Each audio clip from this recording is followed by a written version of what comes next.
Call to order the meeting of the Greenwood Common Council on Wednesday, September the 6th. If you would please stand with me for the Pledge of Allegiance. After the pledge, please remain standing. We led in prayer this evening by Reverend Cleon Wright, Mount Carmel Christian Church. I pledge allegiance to the flag of the United States of America and to the republic for which it stands, one nation, under God, indivisible, with liberty and justice for all.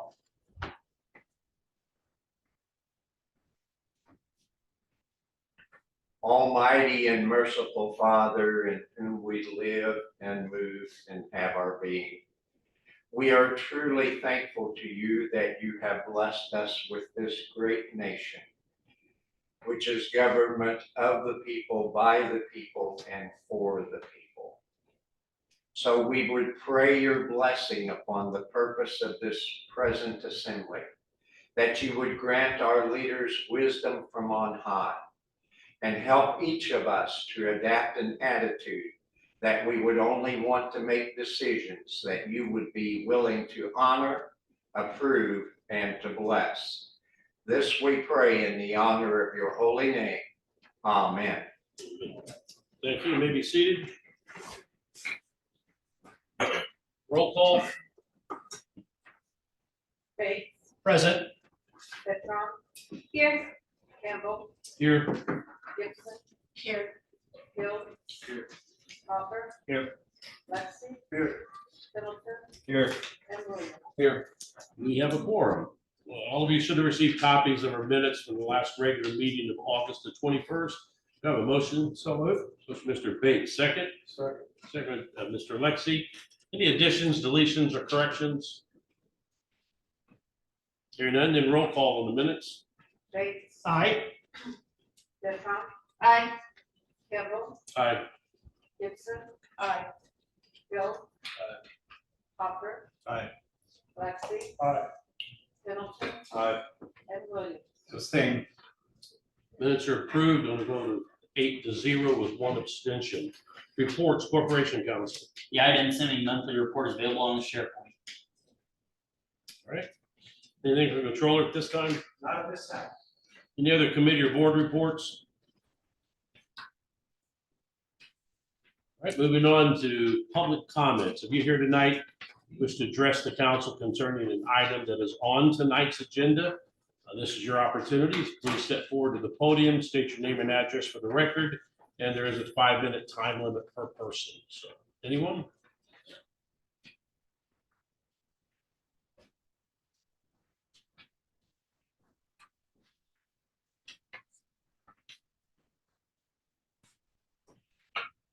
John Sims, 826 West Cutsinger Road. I guess my main question is, plan to buy the right of way, so there's no city utilities on that road. They want to charge X amount of dollars per month for 30 years for us to add city utilities. Is this something on tonight's agenda? Resolution, that's the new business. Okay, 2314? 2317.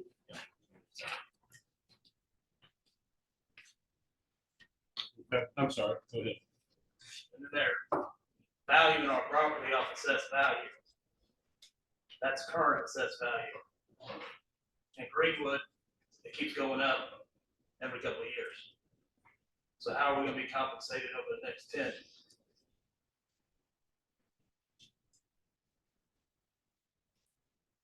That's really all I have to ask. Okay, that's something we'll have to check into. The assessed value or the value of the property is determined by appraisals, and I believe there's at least 2 appraisals that are taken. And typically, I don't know about this particular situation, but typically there are, it's the average of the 2, but There's only 2 appraisals if you meet the threshold of your house appraisals for enough. If the compensation is over 25,000, you get 2 appraisals. If the compensation is under 25,000, you get what they give you. because they're only taking a portion of your property, is that correct? Well, it started out at 30 feet, now it's up to 52 feet. Okay. from, I'm guessing it's from the center of the road, but that only leaves me with 26 foot from my front door to the edge of the new road. And my whole thing is the city utilities, you have them, you're putting them all the way back to April Drive from the new firehouse. But we have to pay to get them from Averett down to Cutsinger. And you're gonna tear the whole road out anyway, so my question is, why are we not doing it now? Indiana American Water says it's in the works in the next 3 to 5 years. All right. I reached out to Dave, he gave me a few answers. He talked to the mayor, I guess, deputy mayor, says it's kind of in the hands of Indiana American Water on what they charge us. All right. We'll look into that, but right now I don't really have the answers that you're looking for. So, Okay. all right. Thanks. Thank you. Anyone else at this time?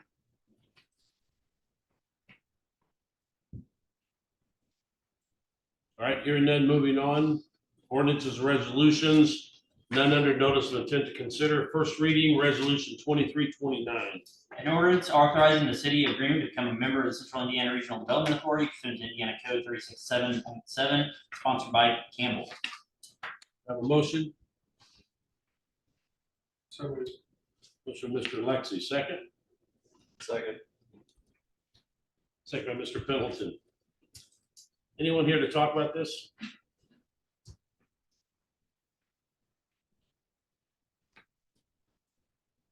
Good evening, Council President, council members. My name is Scott Faddis. For the record, I'm the mayor of the city of Fishers.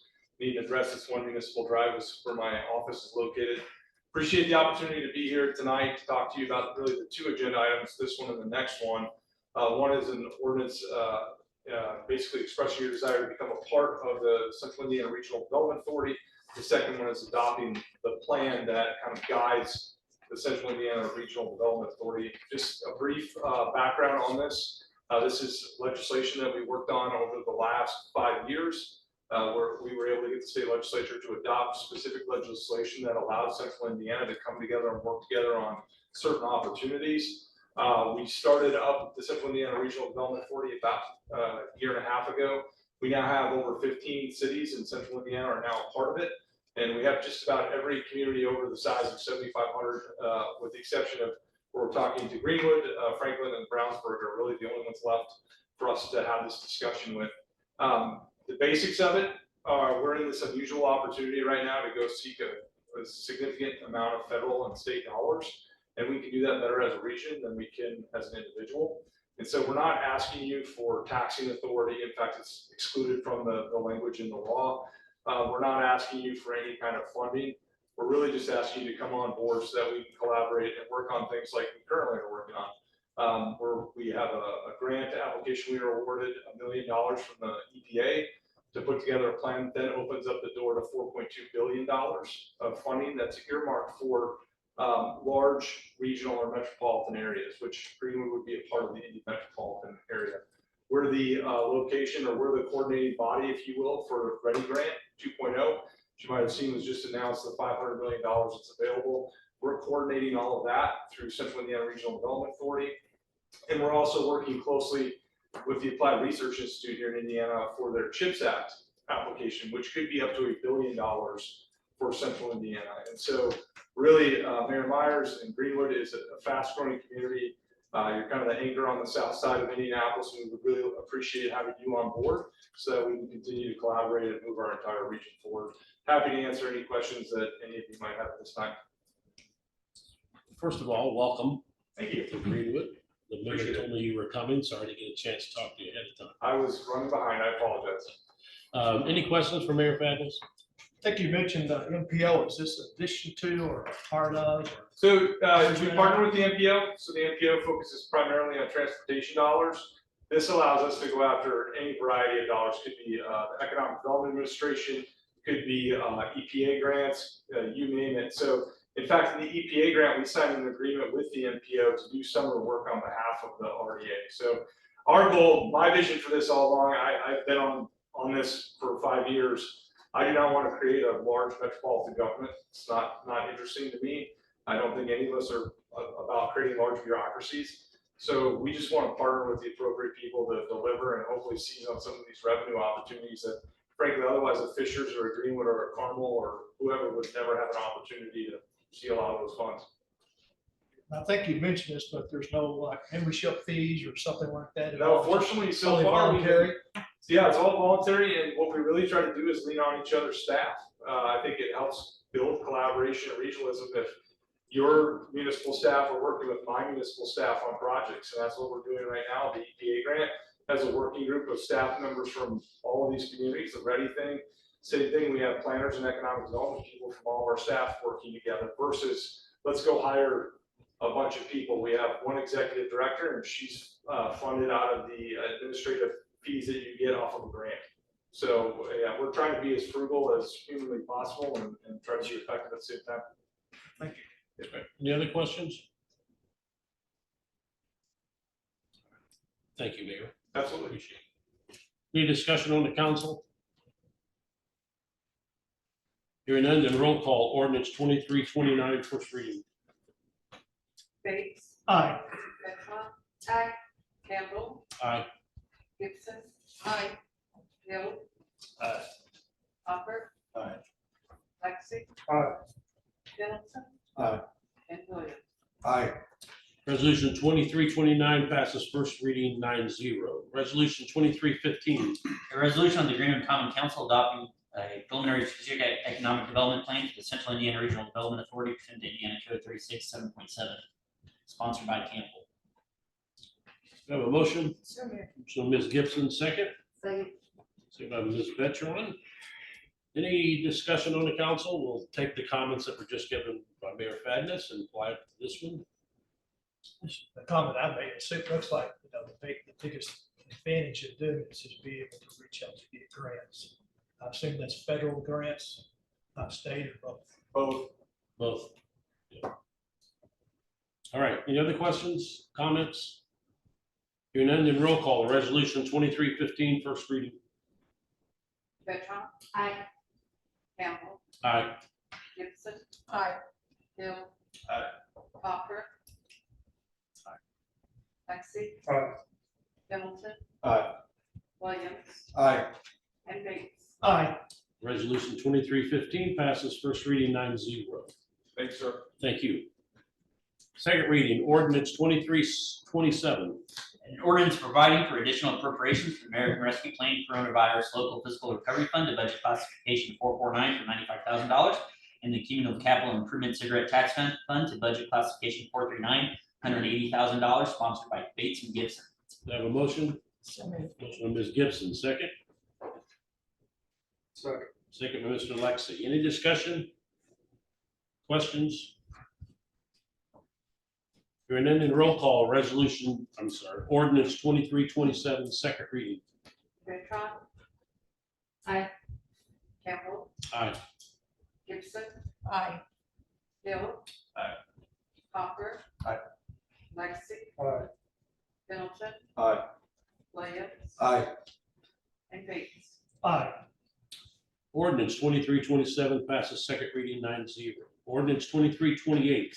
An ordinance providing for an additional appropriation from the fire fund to budget classification 436, $94,516 for a new motor for engine 93 and to rebuild the transmission of engine 94, sponsored by Bates and Gibson, set for a public hearing September 6, 2023. Do you have a motion? So, Motion by Ms. Gibson, second by Mr. Bates. This is scheduled for a public hearing. So open it up for a public hearing. If you were here tonight and wish to speak for or against ordinance 2328, this is your opportunity. Please step forward to the podium, state your name and address for the record. See none? Close the public hearing. Any discussion on the council? Hearing none, then roll call. Ordinance 2328, second reading. Campbell. Aye. Gibson. Aye. Hill. Aye. Hopper. Aye. Lexi. aye. Middleton. Aye. Williams. Aye. Bates. Aye. And Betron. Aye. Ordinance 2328 passes second reading 9-0. Resolution 2314. A resolution of the Green Common Council expressing interest in the purchase of certain real properties on County Line Road, sponsored by Hopper. Do we have a motion? So moved. Motion by Mr. Bates, second. Second by Mr. Hopper. Any discussion on the council? Questions? Comments? Hearing none, then roll call. Second reading resolution 2314. Gibson. Aye. Hill. Aye. Hopper. Aye. Lexi. Aye. Middleton. Aye. Williams. Aye. Bates. Aye. Betron, Aye. and Campbell. Aye. Resolution 2314 passes second reading 9-0. Resolution 2326. A resolution confirming resolution 2310, declaring a certain area within the city of Greenwood economic revitalization area and qualifying certain manufacturing equipment for tax abatement, setting a time and place for public hearing. National Technology, Inc., National Tool America, sponsored by Campbell. Do I have a motion? So moved. Motion by Mr. Bates, second. Mr. Hopper. This is scheduled for a public hearing. Open up for a public hearing. If you are here tonight, and wish to speak for or against resolution 2316, please step forward to the podium, state your name and address for the record. Seeing none, close the public hearing. Any discussion on the council? Hearing none, then roll call, resolution 2316. Hill. Aye. Hopper. Aye. Lexi. Aye. Middleton. Aye. Williams. Aye. Bates. Aye. Betron, Aye. Campbell, Aye. and Gibson. Aye. Resolution 2316 passes on a vote of 9-0. New business, introduction of new ordinances and resolutions, ordinance 2331. An ordinance providing for a transfer of appropriations from food and beverage tax fund to budget classification 43500 for $177,000 for utilities for the Parks and Recreation Department, sponsored by Hopper. Before we deal with any suspensions, let's hear from Mr. Wright. Good evening. So this is basically to transfer some appropriations from the capital outlays lines for the Parks Department into their utilities lines. Two driving factors on this. Number one is the grass went in at the Worsville Road Sports Park earlier this summer, and we had a very hot summer, so it took a lot of watering to keep it alive. That was not anticipated when we did the budget last year at this time. Additionally, there were some rate increases on some of the utilities that we couldn't have known about last year at this time. So that's what's driving the need. We are asking for suspension just because by the end of the full process, we would be basically having to hold off on paying some utility bills to get the budget approved before we can pay them. All right, any questions? Anybody want to make a motion to suspend the rules through first reading? So moved. Motion by Ms. Gibson, second. Second. Second by Mr. Hopper. Any discussion on suspension of the rules through first reading? Hearing none, then roll call on suspension of the rules through first reading on ordinance 2331. Hopper. Aye. Lexi. Aye. Middleton. Aye. Williams. Aye. Bates. Aye. Betron, Aye. Campbell, Aye. Gibson. Aye. And Hill. Rules are suspended through first reading, a vote of 9-0. Do I have a motion on ordinance 2331 first reading? So moved. Motion by Ms. Gibson, second. Second by Mr. Hopper. Any discussion? Questions? Hearing none, then roll call ordinance 2331 first reading. Lexi. Aye. Middleton. Aye. Williams. Aye. Bates. Aye. Betron, Aye. Campbell, Aye. Gibson. Aye. Hill. Aye. And Hopper. Resolution 2331 passes first reading 9-0. And Mo- for suspension to the second reading. I have a motion by Ms. Gibson for suspension through second reading. Do I have a second? Second. Second by Mr. Lexi. Any discussion on suspension? Hearing none, then roll call on suspension of the rules through second reading ordinance 2331. Middleton. Aye. Williams. Aye. Bates. Aye. Betron, Aye. Campbell, Aye. Gibson. Aye. Hill. Hopper. Aye. And Lexi. Aye. Rules are suspended on a vote of 9-0. Motion on second reading ordinance 2331. So moved. Motion by Ms. Gibson, second. Second by Mr. Hopper. Any discussion? Hearing none, then roll call. Ordinance 2331, second reading. Williams, Aye. Bates, Aye. Petron. Aye. Campbell, Aye. Gibson, Aye. Hill. Aye. Hopper. Aye. Lexi. Aye. And Pendleton. Aye. Ordinance 2331 passes second reading 9-0. Thank you all. Thank you, Mr. Wright. All right, resolution 2317. A resolution of the Greenwood Common Council expressing interest in the purchase of certain real property on Ketzinger Road, sponsored by Hopper. Anybody want to talk about this one? All right. Moving on. Miscellaneous business. Public comments is second opportunity for members of the audience, this time to address items that are not on tonight's agenda. So if you would like to do so, please step forward to the podium, state your name and address for the record. There is a 5-minute time limit per person. Dale Marduk, 1153 Pilgrim Road, Greenwood, Indiana. And I appreciate very much Mr. Wright and his tremendous presentation on the budget.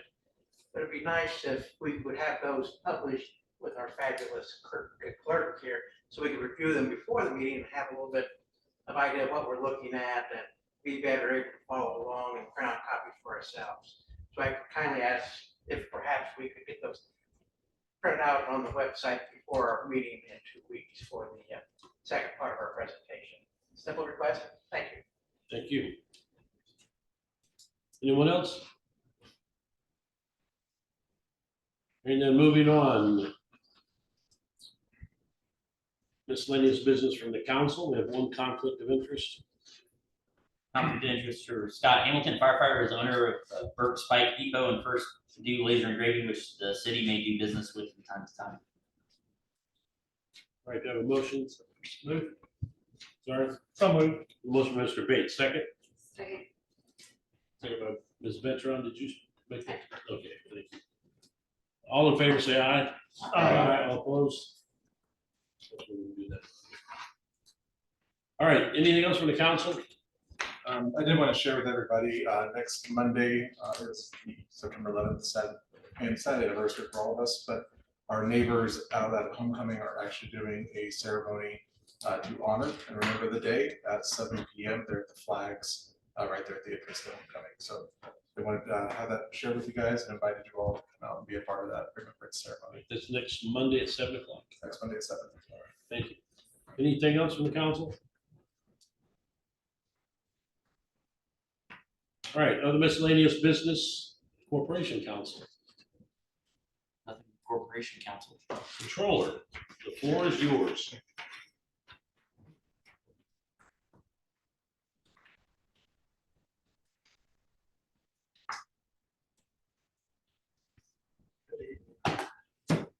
Back again.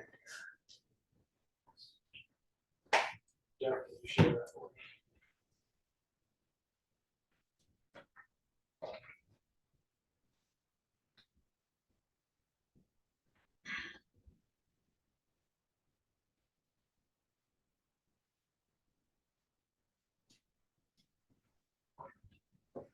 Thank you.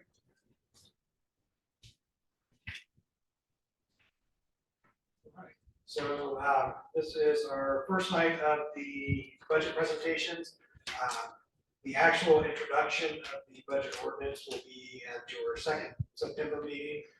We basically break it up into 2 nights, so we're not here extremely late on the second night. Some notes on this year's budget process. One of the biggest things every year when we go into our budget planning is the state of the economy around us. Inflation is hitting us in a lot of places. So as we go through these tonight and the next presentation night, you will probably see the word inflation on there several times. It is related to supplies particularly, but also in some of the services and charges lines as well, and capital. The one thing to note this year, our interest earnings are actually doing quite a bit better than they had in the past several years. That is another effect of the current state of the economy. So we are currently earning rates between 5 and 5.3%, depending on when we actually invested the funds. We do have a ladder portfolio that matures, has maturities monthly. We're invested in treasuries, money market accounts, and certificates of deposit, which is in line with the state law that there could be no risking of the funds. So those are all zero risk investments. Currently, between the city funds and the utility funds, we have just over $39 million in those investments. And while the iron is hot, we will be looking to take advantage of the interest rates and try and support some of our activities through those dollars. The edit tax, again, we have that came in last year. We'll be using that to help support the fire fund as well as the police budgetary needs. So when you look at that one in the budget presentation, basically it's showing two transfers, one to the fire fund, one to the general fund. As of this afternoon, the net assessed values have not been certified by the county. There were some delays related to tip neutralizations. So once we have those, and hopefully it'll be soon, I can update presentations and get that out. And that will be a big driver in helping us determine A, what kind of bond issue we might be considering, and then B, how the rates will look as we go into the next budget. We'll talk about that as we get a little further in here. Public safety is a major portion of the budget. You'll see later on, I think it's over 34%.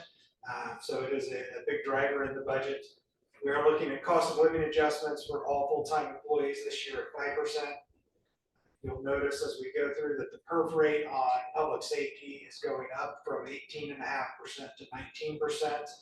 That's determined by perf. Health insurance costs, our estimate from our carrier is that our costs for premiums and the payouts that we make, since we are self-insured, we should anticipate approximately a 12.26 increase for the city's expenditures.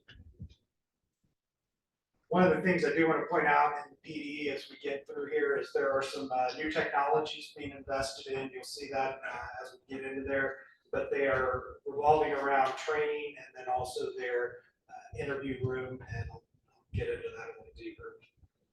We also are looking at, with that potential bond issue, purchasing another fire engine.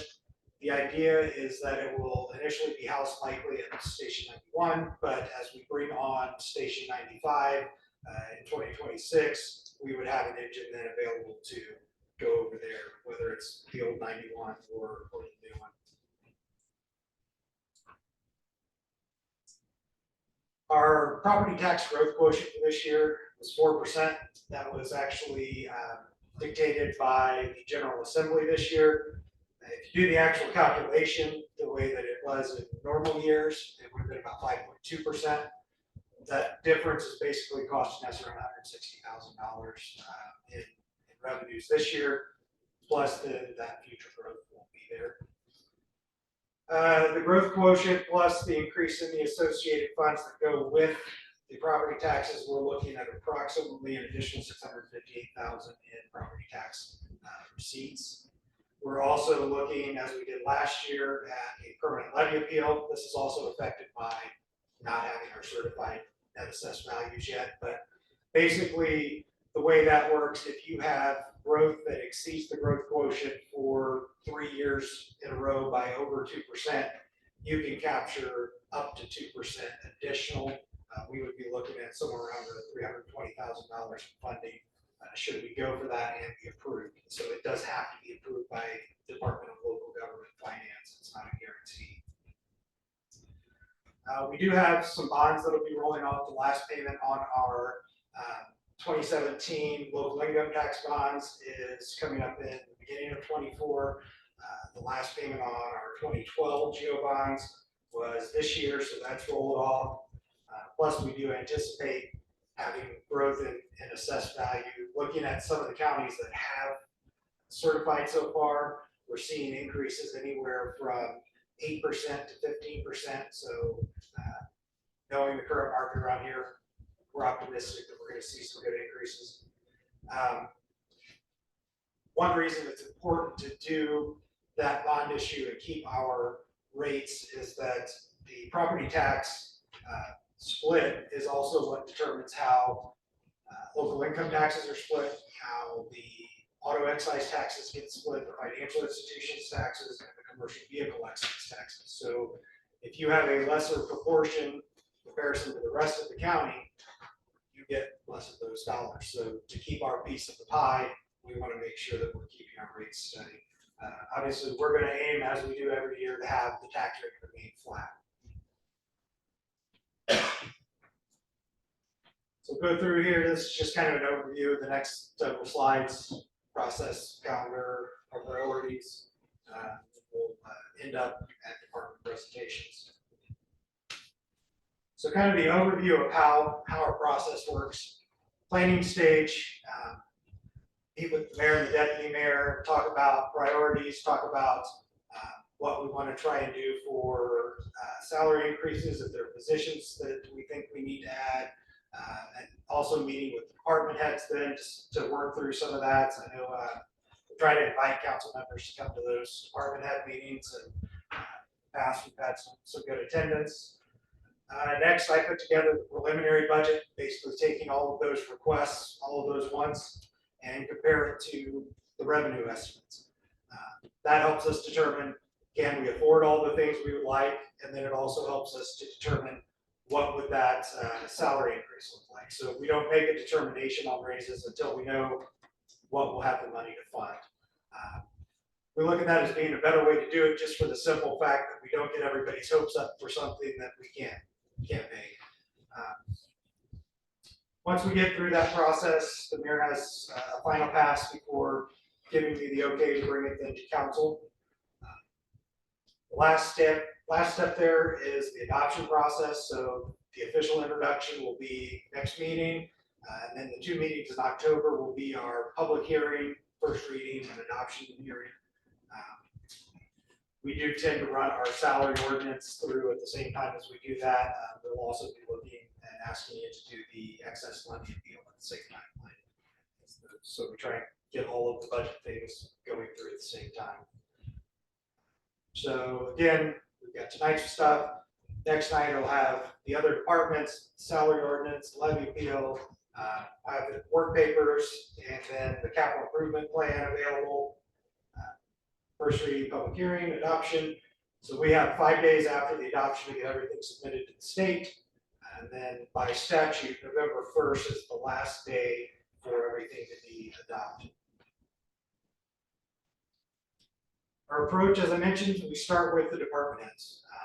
We look at it as these are the people who should know what it takes to run those departments, provide those services to our citizens. So we don't want to dictate what they're doing. We want to ask them what they need. We get into our capital investment plan. We go through quite a few meetings during the year. We meet every 2 weeks on capital planning, and then we also have quarterly meetings that are by function where we talk about capital. So we build then that plan into the budget. As I mentioned earlier, inflation is a big deal right now. It's hitting us a lot harder than it had in past years. Look for any opportunities to create efficiencies.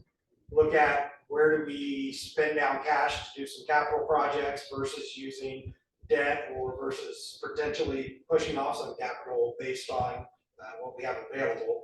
And then at the end of the day, we want to make sure our budget's balanced. That whatever we're bringing in, we can cover all of our operational expenses, even if we decide to spend down some cash on capital. As long as we can cover the operational expenses, we know from year to year, we should be able to keep going and providing services. So our priority matrix as we go in, these are pillars that I think have appeared in every budget probably since Adam Stone, and then as well through most of the mayor's stuff at his annual reports. The big things, public safety, obviously, investments in infrastructure, economic development, quality of life projects, and then that operational excellence piece is really our internal work to create efficiencies, to do more with less. We know that we have a very low tax rate. Can't do anything really to get big chunks of money in, so we're really trying to get as much out of what we got and make every dollar count. As mentioned, this is the breakdown for our proposed budget this year, with public safety being at the top of the list, 34.5% of the budget. General government, so that includes basically all the administrative functions. That includes CDS, so some of the planning and development functions. Road street projects that are 9.78, Parks and Rec 11.3, which really leans into that quality of life pillar. And then our health insurance, we break that out because it is such a large part of the spend. So generally, where it's paid from is a general government department, but we do break it out because it is a massive part of our budget. We want to emphasize that that one is ever growing. Our capital spend basically within the budget here is about 5.3%. That does not include anything we may do through grants. That does not include anything through TIF. That's just the ones that are within the funds that are approved in this budget. Also doesn't include the utilities capital spending. So this is just for the ones that are approved by the council. We've got court and probation, debt service, aviation, which is on tonight's agenda, and then boards and commissions.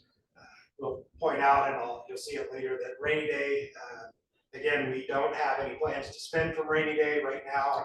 It is all in investments, and it is growing, and hopefully if the day ever comes that we need it, we'll have it sufficient.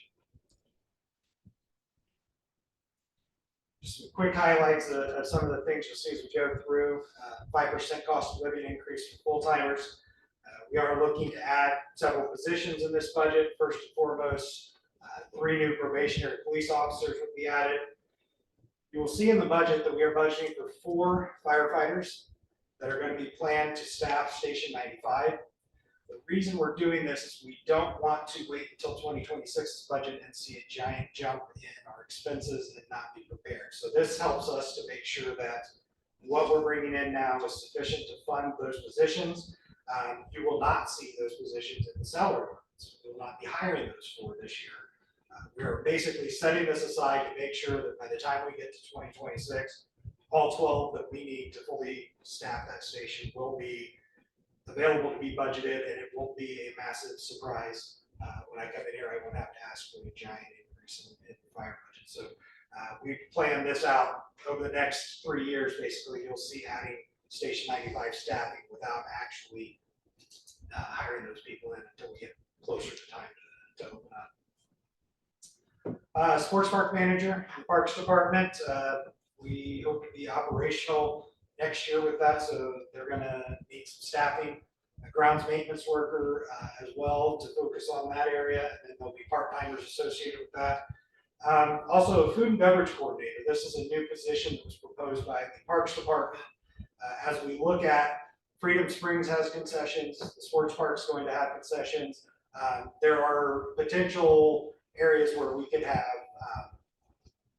some cost savings, some efficiencies by having one person who handles all of the dealing with vendors, all of the working out the specs on that. And then as any of our other facilities need to have some of those functions, this person would be in charge of taking that on and making sure that we're getting the best pricing and getting something that works for the public coming in as well.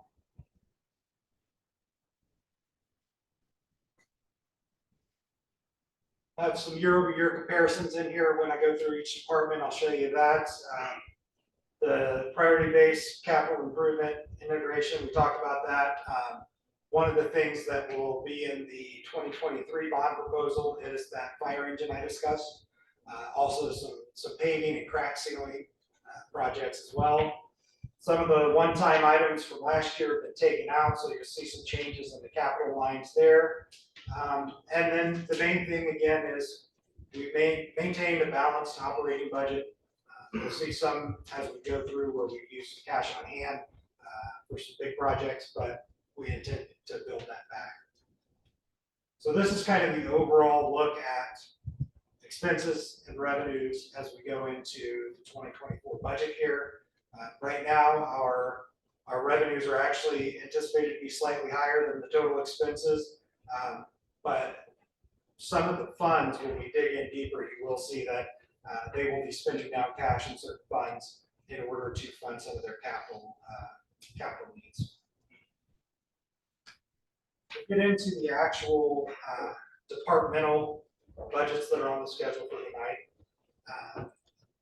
I do want to use our website and kind of show you how to access it, how to read it as we go through, not only for your benefit, but for any of the public that may also be interested.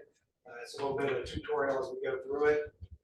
Start from the city website here, and under government and city departments, go down to the finance department webpage.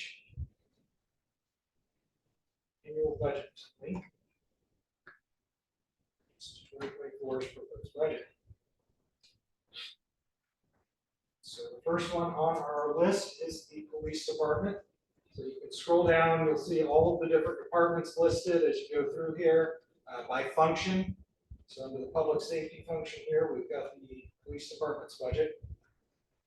At the top of each budget page, you'll see a description of their what budget you're looking at, and then also a summary of the changes from last year. So as we get into talking about that year-over-year comparison. Some of the increases you're going to see in the personal services side for the police department's budget. Number one is the cost of living. Also the PERF contribution we discussed. We did also look at increasing specialty pays. So to try and encourage more participation with that, particularly with the field training officers program. So we've got some increase there, and increase to the on-call pay, and then also the addition of 3 new probationary officer positions. We're shifting the clothing allowance out of personal services and into the supplies budgets. We're going to be looking at doing a little bit different system rather than just cutting checks. It will be a reimbursement system. Fuel budget actually went down based on usage trends over the last couple of years. We looked at the gallonage being used and adjusted based on that. Two things that are kind of exciting and updating our technological participation over at the PD, the Axon interview room hardware and software and the setup that goes with it. Basically, it's a much better software system that integrates with evidence.com, which is what the prosecutor's office then uses. So all of the interviews that occur will be recorded and then uploaded automatically, tied to the case. So it makes it a lot easier for the officers on the administrative side of it, and then also for the prosecutor's office to get what they need.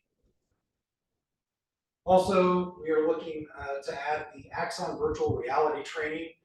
It's shooting training, so you're going to see a little bit of a cut to the ammunition budget. The idea is to use the virtual reality training half the time and the traditional shooting training the other half of the time.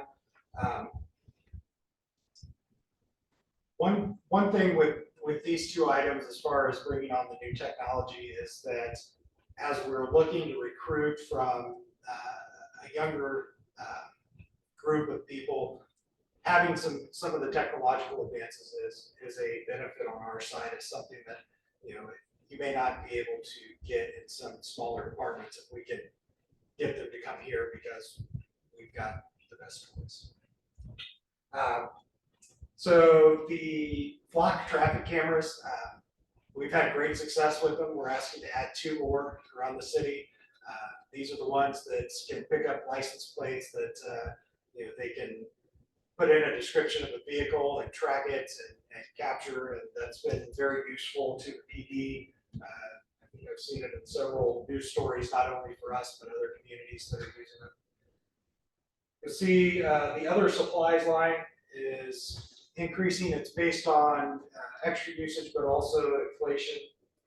Some of the software licenses that we've had some inflation hits on those. They've increased the costs there.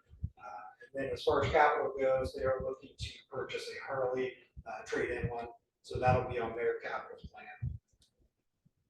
As you scroll down through the page, you'll see a summary comparing 2024 to 2023 in bar graph form, split out into three different areas: personal services, supplies, services, and charges. And you can tell at the top there, this is just the piece that's in the general fund. So any department that has funding from multiple sources at the bottom will actually see where it breaks out all of the different sources of funding. Here's that same information from the bar graph, just in number form. And then if you want to get granular, you can actually drill down into each area and see the line item breakdowns of the request. So here you can see, for instance, salaries, and it's got each individual line item of what we're looking at for in that area. Back here, back to summary and go through those. So if you're looking to get and dig in a little bit deeper, this is the section of the page where you can go, where you can actually see each individual line item request. So then further down towards the bottom, as I mentioned, there is the summary of all the different funding sources. So we'll get down here and you can see that the police department has funding items in 4 different funds, basically. The general fund, which is the biggest part of their funding, but they've also got some items in CCD. A lot of that is related to either vehicle leases or to software, and also the CCI tax levy fund. Similar, there are leases in there, software things. So some of the building repairs and maintenance costs, and some of their liability insurance funnels through that. And then also the police pension fund is tied to the department.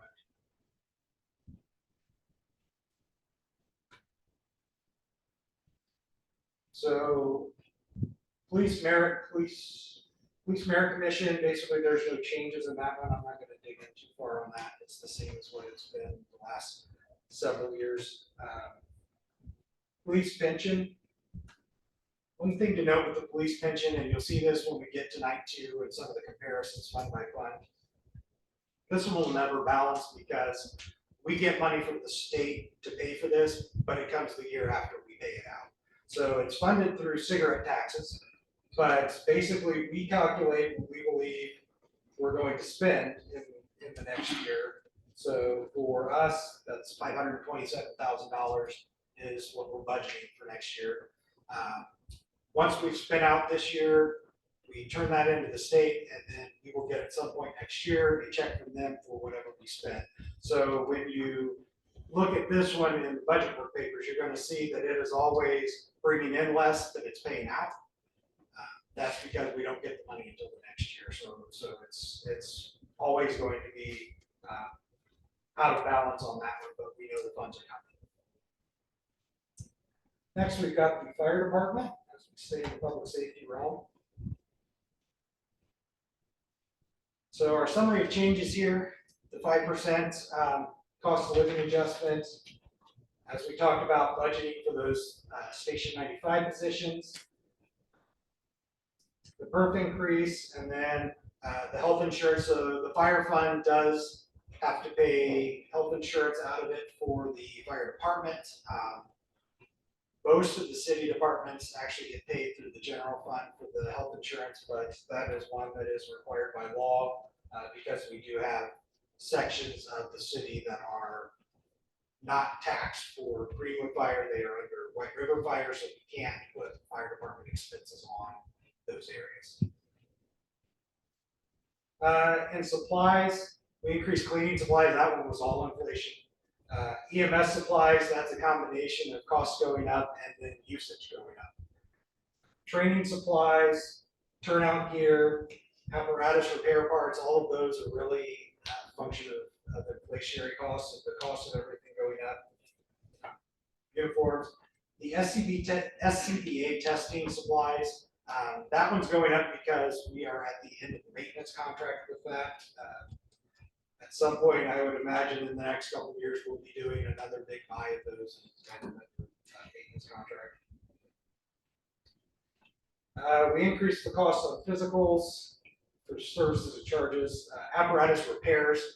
We're really trying to take a very proactive approach now in apparatus, and we're adding funding to the repair line to hopefully keep things running without it having to get to the point of going down and coming back and asking for additional appropriations as we have with the last two items. So we're trying to create a rather robust maintenance program for fire apparatus that will then keep those on the road without as much issues with some of the breakdowns. Again, software licenses, you see that in several areas. For some reason, this seemed to be the year they all increased. And utilities, as we discussed with the ordinance earlier, there have been rate increases that have really hit those line items, so we have to make sure to capture that. If I'm going too fast or you have questions, feel free to stop me here.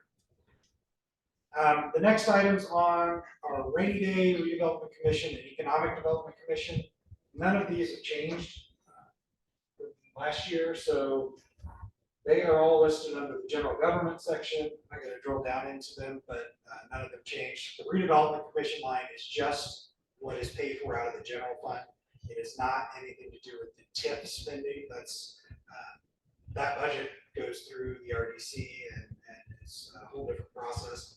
This is just basically the payments to the commissioners and then also any office supplies for their secretary and then also the secretary and any legal that they may have. Next one on here will be the aviation department.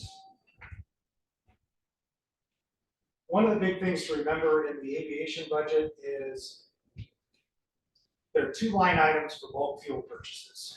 They have Jet A and 100 low lead fuel purchases. Those numbers are pretty much the largest piece of their budget. The reason it's important to know about that is there's also offsetting revenues because we do sell those to the people who use our airport. So even though we're increasing that line item, the intent is we're going to turn around and sell it and generate revenue over and above what we spent. So they've got within the changes from year over year, obviously the cost of living increase, you're probably going to see that on just about every one of these that has personnel, you're going to see that cost of living increase. Per payroll taxes, the airport does pay health insurance out of its funds. Services and charges, again, utilities are hitting us. That's all inflation. Capital outlays is a big one this year for the airport. So when we get to night 2 and we look at the fund by fund breakdown of cash flows, you're going to see a big outflow of capital on the airport. And the reason is our AIP apron expansion project. We're in the final stage of that, and our match for that one is rather large because of inflation again. The cost came in way more than what the initial grants were. We decided that if we were ever going to get the project done and we didn't want to lose the FAA money, we needed to come up with the match. There's enough cash in that airport fund to fund it. So we felt like it was a good investment. Go ahead and spend the cash down this year. We'll build it back up over fuel sales and hangar rent. But when you see that, you're going to see that that one does have a big negative cash flow for next year, but that's because we are doing that AIP project match, and that's going to be a big hit next year, but it's going to get recouped over the next several years. And basically, you can see that here where I've got it highlighted that they had 86,000 in capital last year. We're up over 470,000. The biggest part of that's the AIP project. So that's the main thing that you're going to see there. And so if you're questioning it, when you look at how the cash flows are going, that's what it's for. You'll see it in the line items, AIP grant matching. But that's so that we can get that project complete. Next one on my list is the Human Resources Department. So HR's had quite a bit more going on, especially with having the field house come online. Sports park is going to be coming online, so we're having a lot of seasonal employees having to be onboarded, drug tested, oriented. So We are within that budget asking for funding to bring on a part-time person to assist with some of that workload. The supplies increase here, it's not a known yet. It is, we built in an increase because we are still in negotiations with our lab that we buy the supplies for drug testing through and that we use for processing any of the ones beyond the saliva drug test. So basically, we expect that they will ask for an increase of some sort, but we don't know what it's going to be yet. So we wanted to build in enough to make sure it's sufficient. If it comes in lower than we anticipated, obviously we would back that down, assuming that happens before we get to budget adoption time. Finally, the background checks line, we've increased it simply because as we're adding more staffing, we're doing more background checks. All of those part-time and seasonal that are coming through, they all have to be background checked. So that does create quite a bit of work. That's why the part-timer, but it also costs us per check. So it has an addition there for that.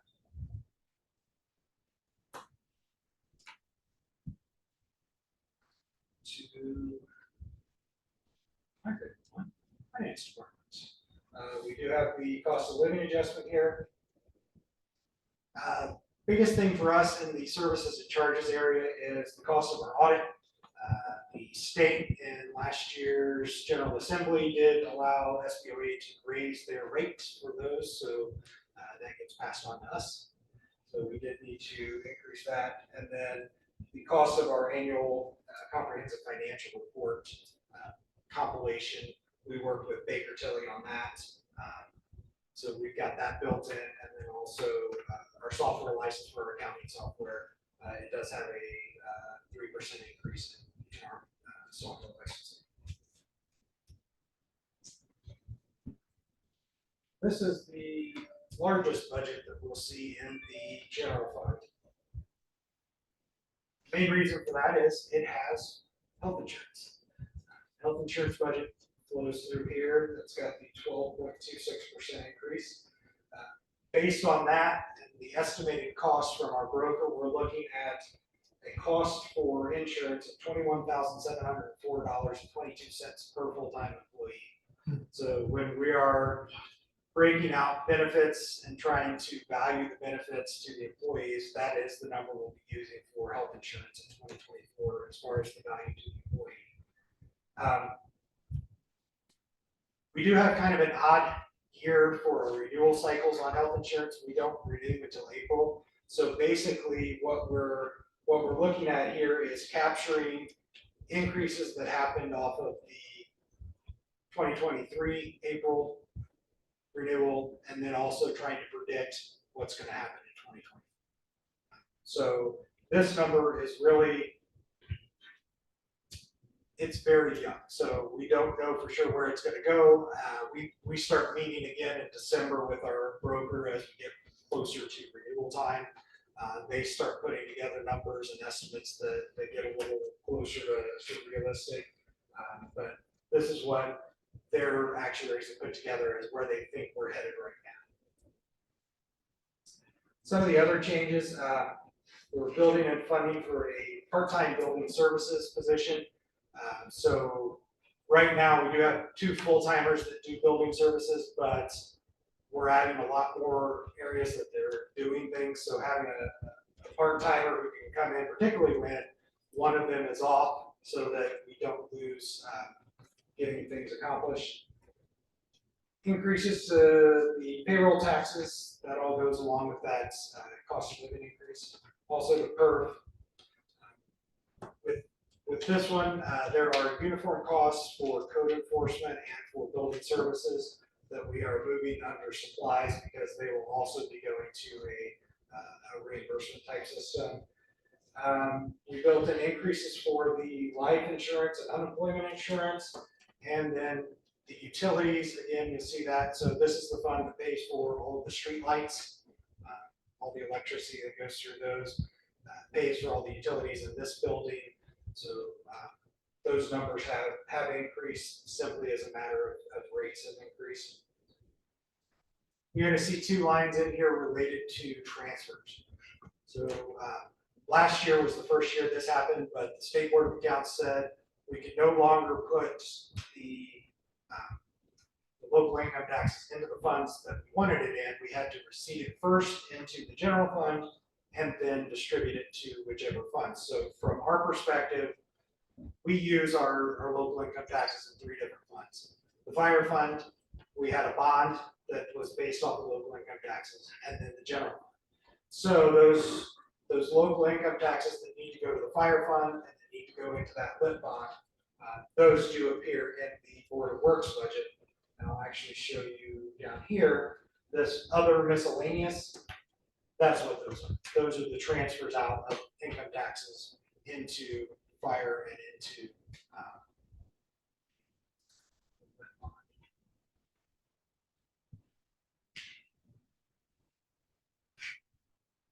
questions on Board of Works? So last one of tonight, the legal fund. Cost of living, obviously. Office supplies, they did an analysis and realized that they did not need as much as they had, so it's a small decrease, but it was a decrease.